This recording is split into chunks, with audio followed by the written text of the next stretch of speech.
আসসালামু আলাইকুম। আমি ডাক্তার নাহিদ হাসান বলছি।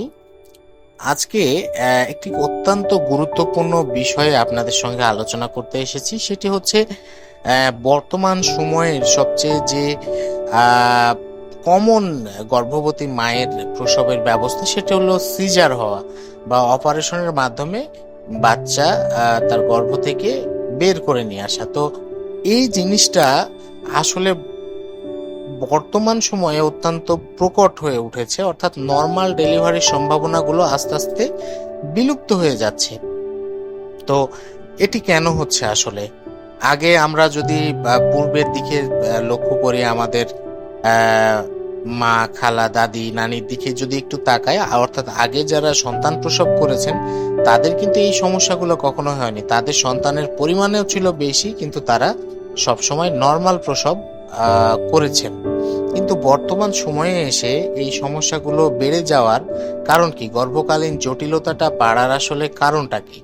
তো চলুন এই বিষয়গুলো আজকে আমরা আলোচনা করি। তো জীবনধারার সহজ কিছু পরিবর্তন আনার মাধ্যমে কিন্তু এই গর্ভকালীন যে জটিলতা, সেটি অনেকাংশেই প্রতিরোধ করা সম্ভব। এতে ঝুঁকি কমে সিজারের প্রয়োজন হওয়ার সম্ভাবনা কিন্তু কমে আসে। তো গর্ভাবস্থায় ও প্রসবের সময়ে এমন অনেক জটিলতা সৃষ্টি হতে পারে, যে কারণে কিন্তু আপনার গর্ভের শিশুকে সিজারের মাধ্যমে ডেলিভারি করানোর সিদ্ধান্ত নিতে হয়। এমন অনেকগুলো জটিলতার পেছনে রয়েছে কিছু পরিচিত ও অপ্রতিরোধযোগ্য কারণ। বা এইসব কারণের মধ্যে হচ্ছে গর্ভধারণের আগে মায়ের অতিরিক্ত ওজন, গর্ভাবস্থায় দ্রুত ওজন বাড়া, 35 বছর বয়সের পরে গর্ভধারণ করা, ডায়াবেটিক্স তথা রক্তে সুগারের পরিমাণ বেশি, ধূমপান ও গর্ভবতীর উচ্চ রক্তচাপ। তো জীবনধারায় সহজ কিছু পরিবর্তন আনার মাধ্যমে এসব কারণ অনেকাংশে কিন্তু প্রতিরোধ করা সম্ভব। তো চলুন নর্মাল ডেলিভারির সম্ভাবনা বাড়ানোর এবং নিরাপদ ডেলিভারিতে সহায়তা করার জন্য কিছু কার্যকর উপদেশ আমরা আপনাদের দিই। তো আপনাকে যে কাজগুলো করতে হবে সেটি হচ্ছে আপনাকে নিয়মিত কিন্তু ব্যায়াম করতে হবে। গবেষণায় দেখা গিয়েছে যারা গর্ভাবস্থায় ব্যায়াম করেন, অর্থাৎ কোনো হার্ড ব্যায়াম না, এমন ব্যায়াম না যেটি আপনার মিসক্যারেজ ঘটাতে পারে, তো এই ব্যায়ামটা যদি করে থাকেন তাহলে কিন্তু আপনার নর্মাল ডেলিভারির সম্ভাবনা বেড়ে যায়। আপনারা খেয়াল করে দেখবেন যে আগের আমাদের গ্রাম অঞ্চলের যে মহিলারা ছিলেন, আমাদের মা, দাদি, নানি, চাচি, তারা কিন্তু প্রচুর পরিশ্রম করতেন, যে কারণেই কিন্তু বলা হয়ে থাকে তাদের নর্মাল ডেলিভারিটা বা গর্ভকালীন জটিলতাগুলো কিন্তু কম তৈরি হতো।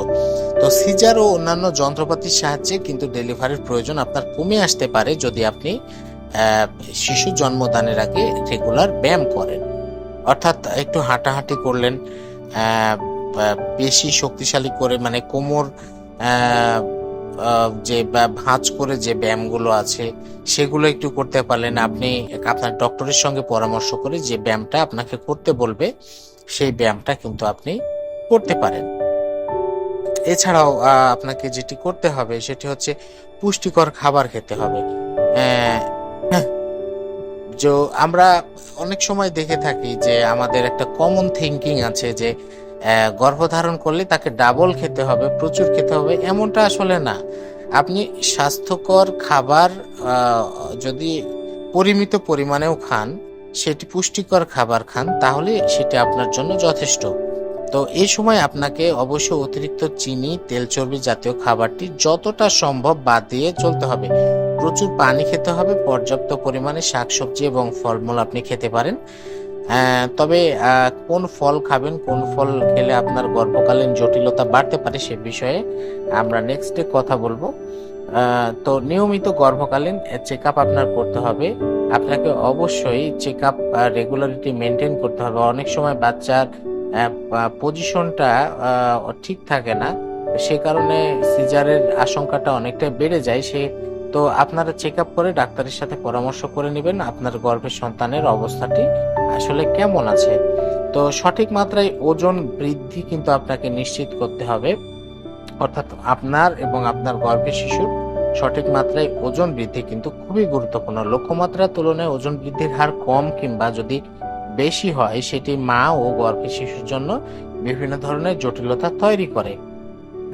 তো এছাড়াও মানসিকভাবে অনেকটাই চাপ মুক্ত মুক্ত আপনাকে থাকতে হবে। মানসিক অবস্থা যদি আপনার ভালো না থাকে তাহলে কিন্তু শারীরিক অবস্থাও কিন্তু ভালো থাকবে না।